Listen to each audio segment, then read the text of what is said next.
विधान सभा में उत्तरोला के असेंबली हलके में सबसे बड़ा मसला रोड का मसला है। यहाँ पर रोड है ही नहीं और मैं तो चाहूंगा कि नरेंद्र मोदी और उत्तर प्रदेश के मुख्यमंत्री गाड़ी में सफर करें, लखनऊ से यहाँ तक आए और अगर उनकी कमर में और सर में दर्द ना हो तो हम भी कहेंगे कि रोड है यहाँ पर। उत्तरोला में, बलरामपुर में कहीं पर भी रोड नाम की चीज नहीं है। रोड की सख्त जरूरत है। मैं आपसे वादा कर रहा हूं कि आप डॉक्टर अब्दुल मन्नान को कामयाब करिए, इंशाअल्लाह ताला हम इस अहम मसले को हल करेंगे। दूसरा, मैं उत्तरोला विधानसभा के उन किसानों से वादा कर रहा हूं जो गन्ने को उगाते हैं और बजाज चीनी मिल से उनको उनकी कीमत नहीं मिलती। आप डॉक्टर अब्दुल मन्नान को कामयाब करिए। 48 घंटे के अंदर ये विधायक उस चीनी मिल के सामने बैठकर उनका इलाज करवा के आपको अपनी कीमत दिलवाएगा। आप डॉक्टर अब्दुल मन्नान को यहां से अपना एमएलए विधायक बनाइए तो जो पॉलिटेक्निक और आईटीआई कॉलेज की बिल्डिंग का काम बरसों से चल रहा है और अगर यहां से आप डॉक्टर अब्दुल मन्नान को कामयाब नहीं करेंगे तो वो बिल्डिंग का काम सुबह क़यामत तक चलता रहेगा और मुकम्मल नहीं होगा। आप मंदलिस को कामयाब करिए, वो पॉलिटेक्निक और आईटीआई की बिल्डिंग का काम इंशाअल्लाह ताला डॉक्टर अब्दुल मन्नान आपकी दुआओं से और आपकी ताईद और ताकत की बिना पर उसको मुकम्मल करवाएंगे। मैं आपसे इस बात का भी वादा कर रहा हूं कि बलरामपुर बल्कि उत्तरोला से यहां पर ट्रेन के इस विधानसभा में रेलवे लाइन नहीं है। बीजेपी ने वादा किया था कि उत्तरोला से बलरामपुर होते हुए बहराइच तक एक रेल की लाइन डाली जाएगी, मगर वो काम नहीं हुआ। मैं आपसे वादा करता हूं कि इंशाअल्लाह ताला पार्लियामेंट के इस सेशन में मैं या इम्तियाज जलील साहब इस बात को पार्लियामेंट में उठाएंगे कि उत्तरोला से एक रेलवे की लाइन का काम शुरू किया जाए। गैजनवाह में यहाँ से रेलवे स्टेशन 28 किलोमीटर दूर है और नहीं मालूम 5 साल में बीजेपी ने क्या किया। 6.5 साल में मोदी ने एक रेल की लाइन उत्तरोला से बहराइच तक नहीं डलवाई, मगर दिखाते हैं, वादा करते हैं, बड़े बड़ी हथेली में जन्नत दिखाते हैं। मेरे अजीज दोस्तों और बुजुर्गों, मैं आपसे वादा कर रहा हूं कि उत्तरोला में यहां पर अस्पताल की सख्त जरूरत है। अगर आप डॉक्टर अब्दुल मन्नान साहब को अपने वोट से कामयाब करेंगे तो इंशाअल्लाह ताला जो आपको अपने बीमार पेशेंट को, अपने बीमार रिश्तेदारों को गोंडा या लखनऊ ले जाना पड़ता, अगर आप एक अच्छे और सच्चे विधायक को कामयाब करेंगे तो मुझे यकीन है कि डॉक्टर अब्दुल मन्नान पूरी मेहनत और जुस्तजू करके उत्तरोला में भी एक आलीशान गवर्नमेंट का अस्पताल यहां पर तामीर करवाएंगे, क्योंकि डॉक्टर साहब खुद एक डॉक्टर हैं और वो खुद इस बात से बखूबी वाकिफ हैं कि कैसे यहाँ पर खास तौर से गरीब आवाम को कितनी तकलीफ पहुंचती है जब उनके कोई अजीज व क़ारिब या फिर उनके भाई या बहन या उनके वालिद या वालदा बीमार होते हैं। मेरे अजीज दोस्तों और बुजुर्गों, मैं आपसे वादा कर रहा हूं कि डॉक्टर अब्दुल मन्नान साहब को आने वाले असेंबली के इलेक्शन में आप कामयाब करिए। जब यहाँ पर सैलाब का इतना बड़ा मसला आता है, पानी आ जाता है, कोई आवाज उठाने वाला नहीं है। मेरी आप तमाम से गुजारिश है कि इन अहम मसलों के ऊपर आप अपनी नजर रख के अपने वोट का सही इस्तेमाल करिए, क्योंकि विधायक का काम ये होता है कि वो सिर्फ असेंबली में जाकर अंधा या गूंगा ना बन जाए, बल्कि अपनी आवाज को उठाए, अपने क्षेत्र के, अपने हलके के, कॉन्स्टिट्यूंसी के लोगों की तकालीफ को उठाए। आपने बीजेपी को वोट तो दे दिया, 300 उनके एमएलए विधायक बनाए, रुकने असेंबली को मुंतखब किया, मगर वो सरकार جو اترولا میں یہاں پر سب سے کم پڑھے لکھے لوگ رہتے ہیں، لٹریسی ریٹ یہ ایجوکیشنلی بیکورڈ ضلع ہے اور یہاں پر مسلمان سب سے کم پڑھے لکھے ہیں، آپ بتائیے کیا آپ اپنا ووٹ کا صحیح استعمال کریں گے یا پھر آپ اس جھوٹے اور ان تمام بکواس باتوں میں آ کر ہم کو ہمیشہ خاص طور سے مسلمانوں کو یہ کہا جاتا ہے کہ آپ اپنے ووٹ کا صحیح استعمال کرو۔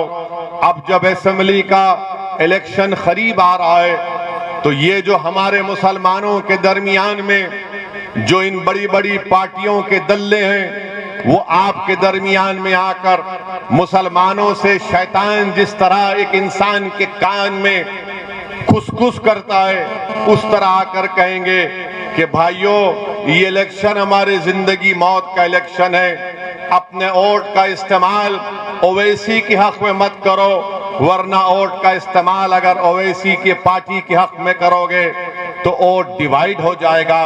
میں ان تمام لوگوں سے کہہ رہا ہوں تم ابلیس کی طرح کانوں میں جا کر یہ مت پڑھو، بلکہ آؤ ہم سے بات کر کے بتاؤ ہم کو، ہم تم کو دلیل دیں گے، دلائل کی بنیاد پر ہم ان کو بتا دیں گے کہ مسلمانوں کے ووٹ کی وجہ سے بی جے پی نہیں جیت رہی ہے۔ بی جے پی اگر ملک میں 2 مرتبہ نریندر موڈی بھارت کے پردھان منتری بنے ہیں اور اتر پردیش میں اگر بی جے پی کی سرکار بنی ہے اور اگر اتر پردیش میں 2014 میں Samajwadi B S P Congress ناکام ہوئی اور بی جے پی کے 70 کے قریب 2014 میں ان کے ایم پی کامیاب ہوئے اور 17 میں سماجوادی اور کانگریس نے مل کر الیکشن لڑا، تب بھی 300 اسمبلی سیٹ پر بی جے پی کامیاب ہو گئی۔ 19 کا الیکشن آیا پارلیمنٹ کا 2019 کا تو سماجوادی اور بی ایس پی مل کر لڑے، تب بھی صرف 15 لوک سبھا کی سیٹ پر کامیابی حاصل کرے۔ ماباقی پارلیمنٹ کی سانسد کی سیٹوں پر بی جے پی کامیاب ہو گئی۔ میں آپ کو بڑی ایمانداری سے کہہ رہا ہوں اور پوری ذمہ داری کے ساتھ آپ سے کہہ رہا ہوں کہ 2014 میں بھی بھارت کے مسلمانوں میں صرف 8% مسلمانوں نے بی جے پی کو ووٹ دیا تھا اور 2014 میں نریندر موڈی کو 34% ہمارے ہندو بھائیوں نے ووٹ دیا تھا اور جب 2017 کے اسمبلی کے اتر پردیش کے انتخابات آئے تو 40% ہمارے ہندو بھائیوں نے بی جے پی کو ووٹ دیا۔ جب 2019 کے پارلیمنٹ کے الیکشن آئے تو اتر پردیش میں 75% ہمارے ہندو بھائیوں نے بی جے پی کو ووٹ دیا۔ 2019 میں 75% مسلمانوں نے سماجوادی اور بی ایس پی کو ووٹ دیا، تب بھی ان کے 15 جیتے۔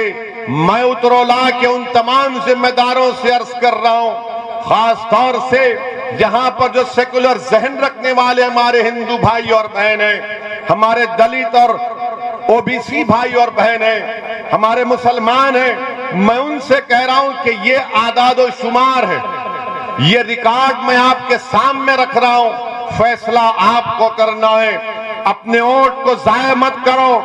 یاد رکھو اگر آپ اترولا سے ڈاکٹر عبد المنان کو کامیاب کریں گے تو یقیناً باطل طوفانوں میں آپ ایک چراغ کو روشن کرنے کے برابر ہوگا۔ یہ فرقہ پرستی کے سیلاب میں ڈاکٹر عبد المنان کی کامیابی ایک امید کی کرن نظر آئے گی، نہ صرف اترولا کی عوام اور جنتا کے لیے بلکہ وہ سیکولر ذہن رکھنے والے ان تمام بھارت کے لوگوں کو جن کے دلوں میں آج بھی گاندھی امبیڈکر کی محبت برقرار ہے۔ ہاں اگر وہ لوگ کامیاب ہوں گے تو یاد رکھو یہ کامیابی سیکولرزم کی نہیں ہوگی۔ آپ کو اور مسلمانوں کو خاص طور سے یہ کہا جاتا ہے کہ سیکولرزم کو بچانا ہے، سیکولرزم کو بچانا ہے۔ میں ان سے پوچھنا چاہتا ہوں کیا سیکولرزم کو بچانا صرف بھارت کے مسلمانوں کی ذمہ داری ہے؟ کیا سیکولرزم کو بچانا ہندوؤں کی ذمہ داری نہیں ہے؟ क्या सेकुलरिज्म को बचाना 9% यादवों की नहीं है, 9% यादव है और 2-2 मर्तबा उनका मुख्यमंत्री बन जाता है। क्या सेकुलरिज्म को बचाना हमारे दलित भाइयों की जिम्मेदारी नहीं है? क्या सेकुलरिज्म को बचाना हमारे ओबीसी भाइयों की जिम्मेदारी नहीं है? क्यों नहीं ये सब लोग मिलकर इनसे कहते हैं कि सेकुलरिज्म को बचाओ, मगर सेकुलरिज्म को बचाना सिर्फ मुसलमानों के गले में जिम्मेदारी डाल दी जाती है, हमारे गले में सांप डाल दिया जाता है और हम इस सांप से बचाने की अपने आप को कोशिश करते हैं। ये सांप हमको ही डसता है, उनको नहीं डसता। हम बर्बाद होकर रह गए। 60 साल भारत के मुसलमानों ने सेकुलरिज्म के नाम पर इन तमाम नाम निहाद सेकुलर पार्टियों को वोट दिया।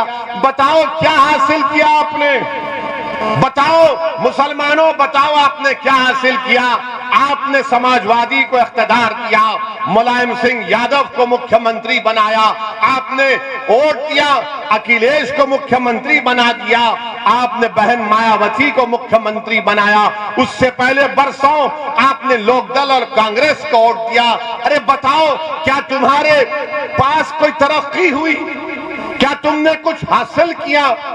ये भी आपको बता रहा हूं कि हुकूमत की तरफ से ये बात नहीं बताई जाती, बल्कि माहिरीन ये कहते हैं कि भारत में अगर कोई बेटा अपने बाप से कम कमाता है, अगर कोई बेटा अपने बाप से कम पढ़ा लिखा है, अगर कोई बेटा अपने बाप से गरीब है, वो कौन है? वो मुसलमान है, वो मुसलमान है।